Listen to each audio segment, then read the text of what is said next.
Hello and welcome to the Eating Disorder Therapist podcast.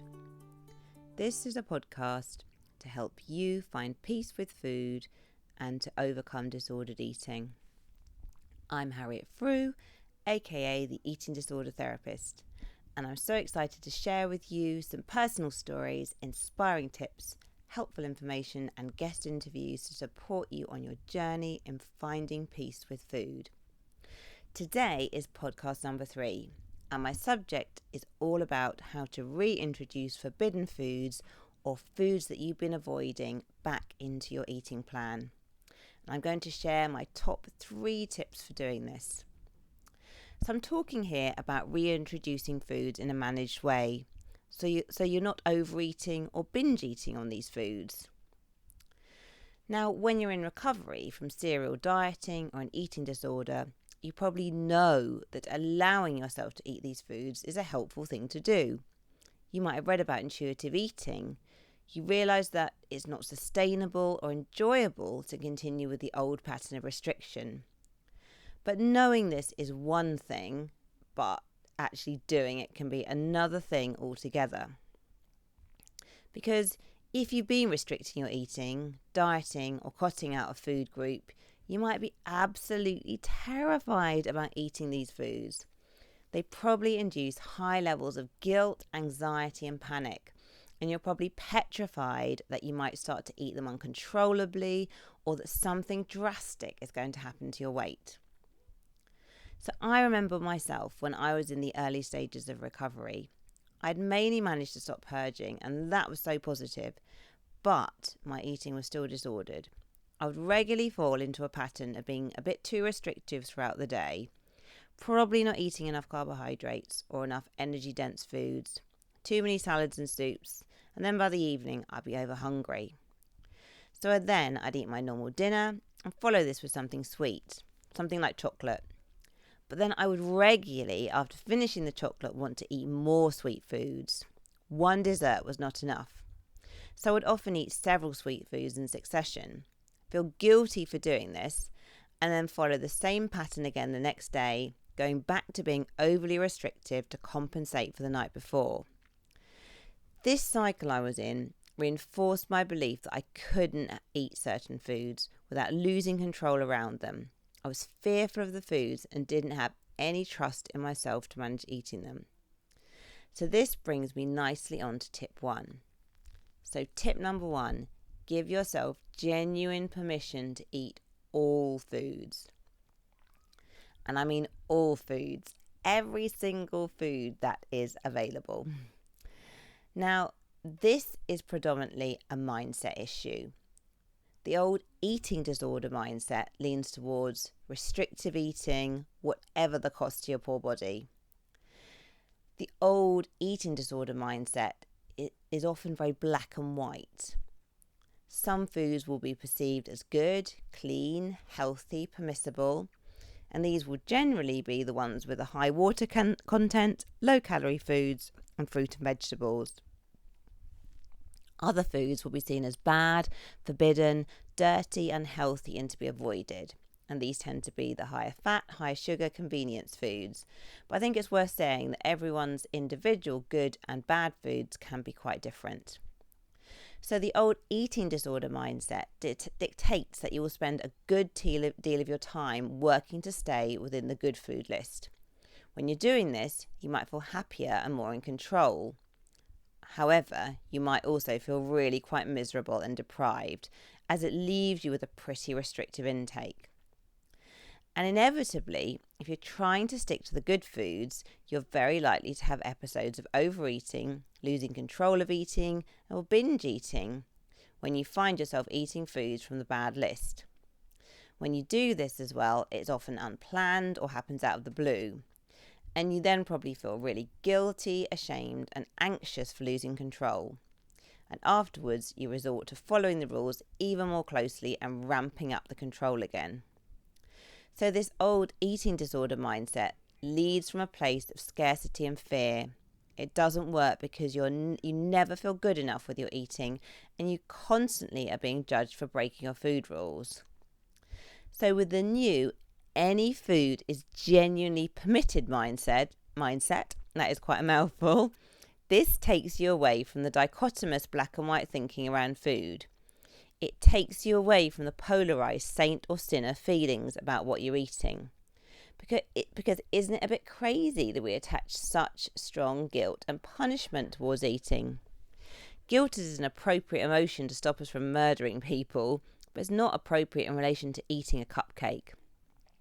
So with a new permissible mindset, you can begin to feel less fearful about food.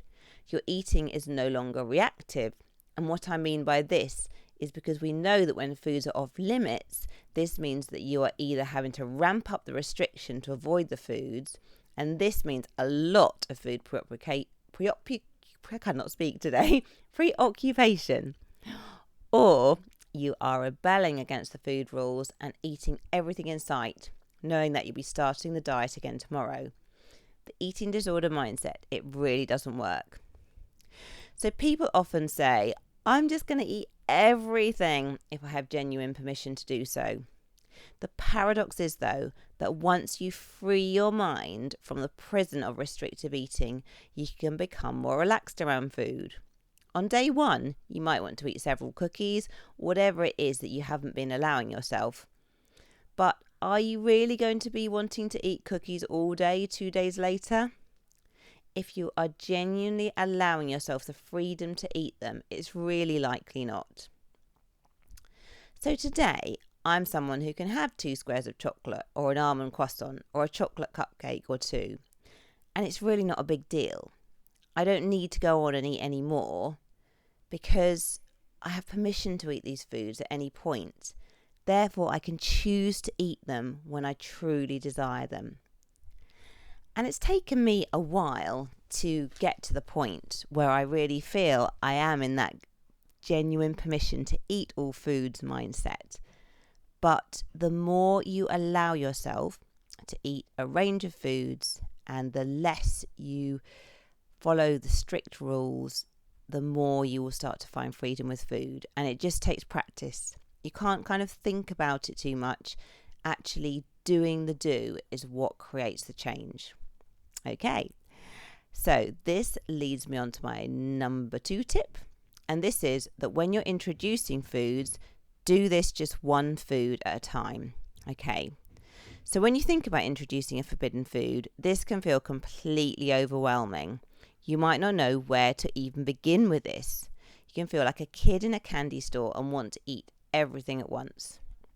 The reality is that if you have been severely depriving yourself, then you're naturally going to want to eat and eat when you allow yourself tasty foods. This is your body's survival mechanism kicking in. Your body is worried that it's going to be starved all over again. So you need to manage this. So trying to reintroduce foods slowly and one food at a time so you can gain a sense of control and trust in yourself. Now, before I had an eating disorder, I had a very relaxed relationship with food. I basically ate what I wanted. I was normal weight. I ate quite a lot of sweets as well. I was from the generation where grandparents regularly expressed their love through sweets on a Friday after school, from one grandmother, with more sweets from another grandmother on a Saturday afternoon. My mum used to bake cakes, and she remains a fantastic baker to this day, would regularly produce lovely Victoria sandwiches, and we had a pudding after every meal. But pre-eating disorder, I would merrily self-regulate my food intake in a very intuitive way. I'd eat if I was hungry. If I wasn't, I wouldn't. So simple. So in recovery, I really wanted to take all this back and eat the foods I used to eat. And today, I'm at this point. But back in the early stages of recovery, it wasn't quite as easy as I wanted it to be. It's almost impossible to go back to a pre-dieting mindset when you've been strictly dieting overnight. Because once you've dieted, your relationship with food has been disrupted, at least temporarily. You can't just leap back into your old pre-ED ways, if only you could. So I had to choose one food at a time, and I needed to start small. So to do this, it's really helpful to make a list of your forbidden foods.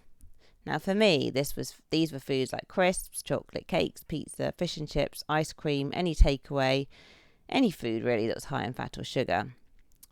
But what's helpful first is, rather than go for your most forbidden food straight away, choose a food that's a challenge, but not too much of a challenge to start with.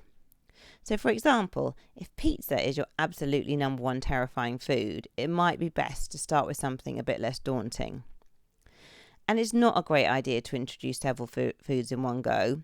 Of course, the long-term plan is towards being flexible and spontaneous with eating, but you're going to need to work up to this. So really, one food at a time, and get really comfortable with that one food before you even think about another one. Okay, so my tip number 3 talks about how to manage introducing this forbidden food. And this is all about preparation and planning of eating your forbidden food. So to begin with, planning the eating episode around this old forbidden food might feel deeply unspontaneous and a bit forced. However, it is necessary to start with. So plan exactly what you're going to eat, the timing of it, the location of it, and who you're going to be with. For example, I might say, I'm going to eat a chocolate cupcake at 3 p.m. or thereabouts in the cafe with my friend Emily. The reason you plan it like this is to help you gain a sense of control and increase the likelihood that the eating event will be a success, i.e. you'll feel okay afterwards, you won't go on and binge, you'll feel proud even that you lived through it. Quick word of warning with this. If you're reintroducing an old forbidden food, try not to do this from a place of overhunger or starvation. Because if you do this, your body will respond with a huge endorphin hit and blood sugar rush. And this will be really marked, and you'll understandably want to keep eating and eating. So it's much more preferable to experiment with reintroducing the forbidden food from a place of trying to do regular eating and trying to have some blood sugar stability. Now, if you don't plan your eating, you could get caught out the cupboard door. It could be easy to lose control of eating and for the eating not to be mindful. So as part of the planning, go into the eating episode as well with a positive mindset and belief that you'll manage it. Because I think so often we go into these eating episodes thinking, I'm going to lose control once I've eaten one, I won't be able to stop, I'm going to be failing at this. We kind of go in with that kind of anxious, negative mindset, and in a way it becomes a self-fulfilling prophecy. So know that you probably will be anxious, but work to manage your anxiety and try to stay as calm as possible. So before you go for the eating event, maybe listen to some music or go for a gentle walk. And you can say supportive statements to yourself such as, all foods are permissible. Eating my forbidden foods is inoculation against binge eating. It's safe to eat this food. I'm honouring my hunger and no longer want to deprive myself. I can do this. And if you're with a friend, you can ask them ahead to distract you if that's helpful for you, or offer support if needed. Think about personally what will work for you best. Ahead of the event as well, imagine yourself sitting and enjoying the food. Imagine not eating too slowly or too fast, but being in the moment and tasting and enjoying the food. Afterwards, you may be vulnerable to slipping into feeling anxious or guilty. You might feel preoccupied with your body image. But again, you can anticipate this ahead. This will be the time to be your own best friend and offer yourself support. You can write down reassuring statements. I'm proud of myself for experimenting and trying new food. I'm working hard on my recovery. Every little step counts. And if it's helpful, distract yourself for a period after the eating episode. Maybe do some crafts or an art activity, watch a TV program you really like, find something that works for you. And if you know that you might be tempted to binge, now is the time to get away from food and do something else. And remember that the urge to binge is like a wave, and it will rise and it will fall. So to sum up my 3 tips, number 1, work on your mindset. You have genuine permission to eat all foods. This means we are rejecting the old eating disorder mindset. It means no more black and white thinking. You know that this leads to restriction and overeating, saint or sinner thinking, fleeting happiness or guilt, but lots of anxiety and self-loathing. Instead, begin to take on board the fact that all foods are genuinely permitted into your eating plan and start to really believe this. The next tip, start small and don't overwhelm yourself. Reintroduce one food at a time, and actually you'll be amazed at how much confidence you start to gain every time you live through a new food experience. And the final one is planning and preparation around eating your forbidden foods is essential. Don't leave it to chance. Think about what you're going to eat, what time, with who, the location. Think ahead, anticipate any problems, and think about how you'll cope afterwards. Imagine yourself really succeeding and managing the eating episode well. Have a ponder and reflect on these 3 tips and let me know in the comments which food you plan to reintroduce next. I'd love to know how you get on with this, and do let me know. If you're not following me already, do seek me out on Instagram at The Eating Disorder Therapist. And for regular tips and insights into overcoming disordered eating, do sign up for weekly articles on my blog page at rethinkyourbody.co.uk. Thank you so much for listening, and I look forward to sharing another podcast episode with you very soon. Bye for now.